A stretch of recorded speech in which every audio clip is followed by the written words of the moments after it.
Ciao, today I will be stuffing or filling some jack potatoes with lentils and it's a delicious recipe, slightly unusual but really nice. And these are lentils which I soaked overnight, and I've changed the water already a couple of times, and before I cook them I'm gonna give them a quick rinse with some fresh water. Bay leaf goes in, lentils on top, and I'll add some cold water, and I'll cover them all 1 centimeter above the top, like so. Whenever you're cooking lentils or beans, always cook them with cold water. If you put hot water, they will split. If you like split lentils, by all means, but I want to keep mine whole, of course. And I'll turn my hob on maximum until they reach boiling, and once they start boiling, I will leave them to simmer for about 20 to 25 minutes until they're tender and ready to eat. So my lentils are simmering away, and in the meantime I'm preparing the vegetables for a soffritto. But Dottoressa Julie here, she is going to tell us why lentils are good for you. So, Dottoressa. Well, ultimately they are high in protein, fibre and iron. So that aids your heart health, your digestion. They're very good for your microbiome. Helps you stop having constipation, maybe, but the only bad side I can see about them is they make you a little bit flatulent, maybe, makes one flatulent, obviously not us. Oh, that's the posh word for Trump? A little bit of gas. A little bit of gas. Actually, which reminds me of a little story, a funny story. I used to work in London quite a lot. And one day I came back on the train, and this taxi driver picked me up, and it was a taxi driver organized by the firm. And it was a strange looking guy, a little bit small, unusual, never seen him before. And anyway, he wasn't actually dressed as a taxi driver either. And you don't mind, in the meantime, I'll get my vegetables ready. And he picked me up and got in his car, which wasn't the cleanest either, an estate it was. And started driving away, and after 5 minutes he slowed down and he lowered the window, and he gently changed his posture, and he let out an old Marty Trump, and I was astonished. This guy... It's not the British way, is it? It's not the British way. No, it isn't. I don't think it was British. Anyhow, I just want to say thank you, because at the very least he lowered the window. Amazing.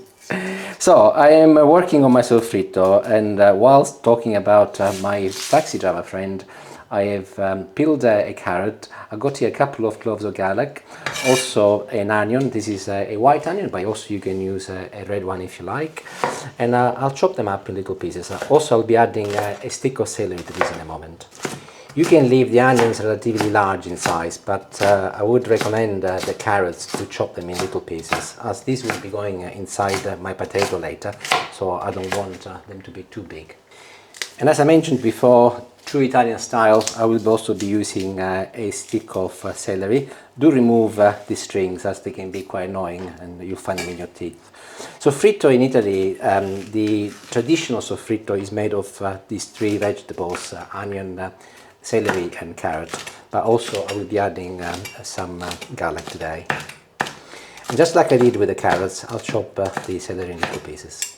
I've got 2 cloves of garlic. I will be using one here for my soffritto, but the other one I'll use it when I do some potatoes later. I'll show you as and when. Add a little olive oil in a saucepan, and my soffritto, including the garlic, goes in. And I'll leave this to season for a good couple of minutes, enough for the onion and the carrots to gently soften up a little. While the soffritto cooks, I'll get some of the other ingredients ready. These are mushrooms, a good handful, and I'm chopping them in about 1/2 centimeter to 1 centimeter each piece. In the meantime, I'll show you my lentils, which are simmering away. They've been there now boiling for a good 10 minutes, and they're doing wonderfully well. And before I add anything to the soffritto, I'll squeeze in some tomato puree, about 1 tablespoon, like so. And I'll mix everything together. My sliced mushrooms, they can go in now. Followed by a couple of handful of fresh spinach, or if you like, you can also use the frozen balls. It's entirely up to you. And literally within a couple of minutes you'll see that the spinach will shrink considerably, almost disappear. But I will place the lid on so that they will stay moist. So moving on to my potatoes, these are a couple of large jacket or baking potatoes, and I've actually baked them in the oven already. I put some olive oil on the outside and a little salt, and they were in the oven for a good hour at 200 degrees, and I'm just doing the skewer test, and they are perfectly cooked. And also they are nice and cool because I got them out of the oven about half an hour ago. I want to stuff these, so I'm going to now slice the top from one of them first. And I'm using a steak knife as they are already cooked, and they're steaming a little, but they're perfectly okay. And using a normal knife this time, you can see how easy it is. I'm actually cutting through around the perimeter, and I will try and remove this in 1 or 2 pieces. And I'm leaving about half a centimeter from the edge. I did actually cook something very similar to this a few months back, maybe 6 or 8 months ago, and I did a recipe using Cuban, I think were black beans. And at the time actually I did a similar job with potatoes when they were raw. This is much easier. I'll put my knife underneath and see if I can just detach it, and there it is. Oh, just popped out. There he is. And I'll remove the rest. There it is. And I got a beautiful shaped jacket potato or baked potato ready for me to fill later. So I'll do the next one, and we should be ready for the lentils next. And that is the second one done. Be careful not to try to get carried away and remove it all, because you do want the potato to retain a little structure, otherwise it will fall apart. Back in the tray, and before I forget, I'll drizzle a little olive oil on the inside, and using my fingers I'll spread it across the entire surface of the base, but also some of the edges like this. And as they are cooked already, it is easier for me to position them well, ready for when I fill them with my lentils. With the inside of the potato, bearing in mind that it is cooked, I'm going to do some roasties, and the plan is that this is already kind of roughly cut. I'll chop them in rough pieces like this. This big one I'll cut it in half first, and then I'll do the same in 4 pieces, and that's the other one. I'll transfer everything into a bowl first, and don't worry too much if you make a little mess, doesn't matter. It's a bit of a mixture between mashed potatoes and roasties. Olive oil, of course, a little salt, a little pepper. This is some fresh rosemary which I have just picked from the garden, and if you watch any of my other videos you will be aware that when I do roasties I always use rosemary, and today is no exception. But of course if you're not keen on rosemary, don't add it, but I do like it, so I'm going to. You could add a little cayenne or paprika or something, couldn't you, as well, to make them oh, talk of the devil. Oh, wow. I am ready. Julie is reading my mind. Sorry, so this is I'm a little ahead. paprika. And I'll go in with my knife and I'll give a gentle stir so that I'll combine everything together, and I'm not too worried if I can break this a little bit more, make it a little bit messy, because in the oven they'll become lovely and crispy. And I'll come over here and I'll move my potatoes first, as I don't want to mess too many trays, and I'll position my potatoes here first. They're not going to be in the oven for very long, maybe 20 minutes, so I'm spreading them so that everything will cook evenly. And before I finish, I'll sprinkle a little Parmesan cheese on top of my potatoes, so that that will give a bit of an Italian flavor as well. And while I'm at it, actually, I was going to do that anyway, I'll put some inside my little boats. It's odd, actually. I haven't had jacket potatoes in a long time, not since when you did the black bean recipe. Yeah. And then I've had some yesterday or the day before when I was away with the girls, and now this. So it's one of those things, yeah? Like buses, they all come at once. My lentils are cooked, and if you look, most of the water actually has been absorbed or evaporated, but I'm going to drain them first, of course. And I'm not going to use all of these because it's more than what I need. There were 200 grams when they were dry, and there were been 400 grams after I soaked them overnight. So what I tend to do when I cook lentils, I'll do more than what I need, and then I have the rest cold on top of salad, which is very good. And as Julie said, Dr. Julie, they're very good for you.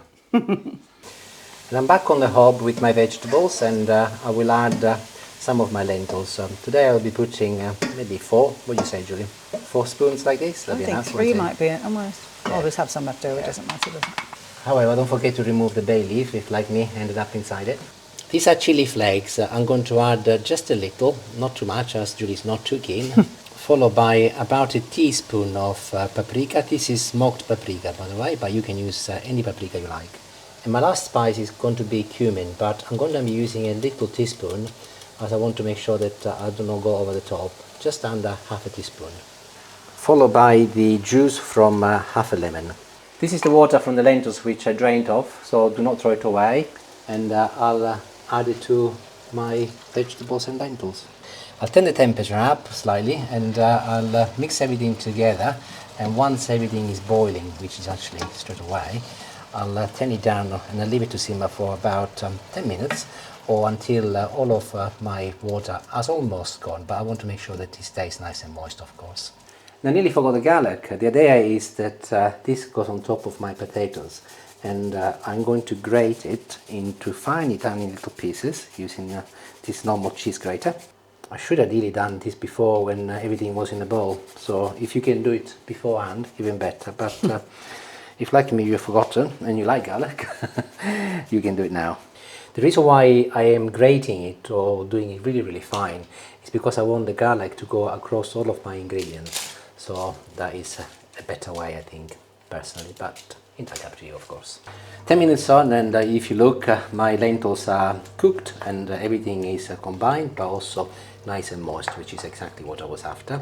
So the next thing I need to do is to add a little salt. I haven't put any salt or pepper in the lentil mix, so about just under 1 teaspoon of salt, and some pepper to taste, of course. And I'll mix everything together one more time, and I'm ready to stuff my potatoes. I've already put some Parmesan cheese earlier, so I'll start by also adding a little grated cheddar. This is extra mature cheddar, which will give the potatoes extra flavor. And I'll start filling my potatoes, and I'm planning of doing kind of a couple of layers with some cheese in between. You do not have to use cheddar, you can use mozzarella if you like, or any cheese you like. I think when I did something similar, I used Edam, the cheese, or Gouda, I don't remember, they're very similar. So entirely up to you, everything works. Followed by more of my lovely lentil mixture. I'll give everything a good push with my spoon. Of course, followed by more cheddar at the very top, and a little sprinkle of Parmesan cheese, again, very optional, but I've done it now, so I might just as well use it. The top goes on for each potato, like so. It's unlikely to go anywhere, but just belt and braces, I'll put a little toothpick there and there so that the top will stay on. With my remaining lentil mixture, I will use this bowl which I used for my potatoes earlier, and I will pour them inside first. More cheddar and Parmesan cheese, mix it all in, and everything is ready to go in the oven. Oven is at temperature 200 degrees for an oven. If you've got a normal conventional oven, you might want to up a little, maybe to 10 or to 20. And I'll put them in for 20 minutes, enough for everything to brown up and everything to combine, and then should be ready and we can eat. See you then. And they've been out of the oven for about 5 minutes, and they are safer to touch, so I'm not dishing them up. We're gonna have some olives with ours, some of the additional lentils, of course. There you go.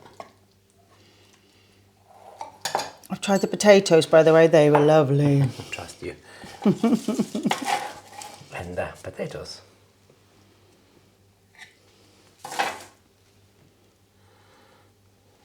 And I'm going to remove this toothpick, as it did do the job, and I'll lift the lid to have a look inside. Ooh, nice and cheesy. And I'm going to sprinkle a little olive oil on, drizzle, not sprinkle, olive oil on top of my potatoes and my lentils and inside here. Now, everybody might be wondering why we've got 2 different plates. Like, that's not at all what we normally do in this house. I made the thumbnail with this one first. We've only got 1 black plate. Yes. Let's try the potatoes first.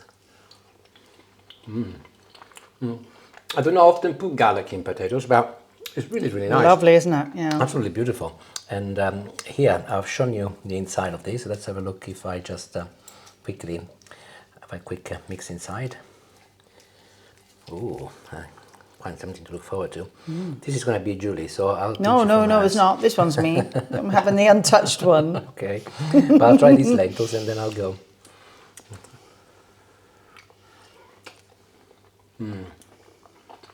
The lemon, oh god, it's just half a lemon, but it's absolutely spot on.